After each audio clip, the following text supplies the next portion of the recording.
and I would just work with these brilliant, very like in our terms, uneducated in like the system, but just so in tune with nature. The way they worked with their machete, the way that they would notice what's happening by the flowers that were on the ground, or the smell, or like they just like the way they were observing with all of their senses. Here I was, a 21-year-old suburban kid from Miami, and I'm here now learning from these wizards, wizards that are basically an outcast of society. They get paid pip. They can't even get jobs. Like they get paid the least amount of money, yet they were the most brilliant people I ever met.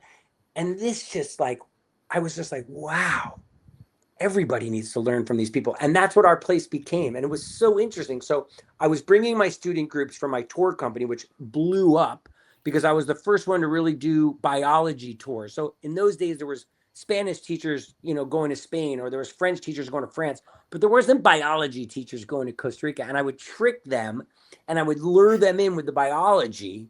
And then I'd slam them with the reality of how messed up our world is, and then they'd get to hang out with me in this farm and be surrounded by, plant shamans.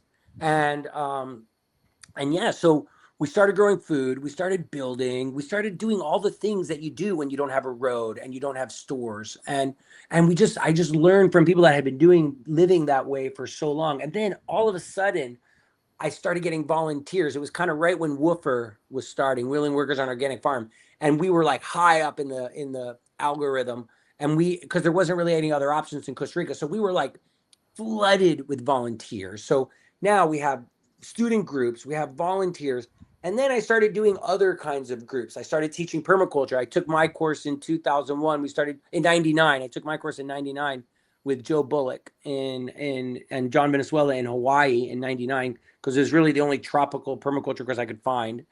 And then we started teaching together in 2001, and we would teach 3 or 4 courses a year.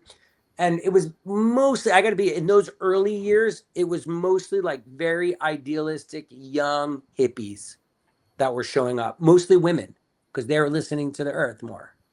And then it started to shift. Then you started getting kind of like older, kind of wealthier people that were starting to wake up, whether they were like doing plant medicine, or people were, and they would, then they those kind of people. And then we started doing like different retreats at our place. And then next thing you know, we were having like CEOs of like Fortune 500 companies coming. And what was so amazing, Paul, is we'd be at the dinner table, and there would be, all these like wealthy entrepreneurs, and there'd be like farm kids from different places in Europe and the US. And then there would be a Nicaraguan, like agricultural workers. And then there'd be, Afro-Caribbean, fisherman friend of my neighbor. And we'd all be sitting at the same table talking about important things. I'd say about 15 years ago, Paul, we had one of the largest collections of useful plants on earth. Often we would serve meals that ingredients were meeting for the first time in the history of humanity because of all the crazy things that we were growing. So in 2020, I was on this Netflix show called Down to Earth with Zac Efron, and it like blew up what we were doing. It came out July 10th, 2020, in the heart of COVID. That show came out, and then a year later, the government came in with machine guns in a place where they don't have a lot of guns, and they shut our farm down. They shut it down, Paul. Why did they shut it down, you might ask? And my Yeah. response is because we cracked the code on life.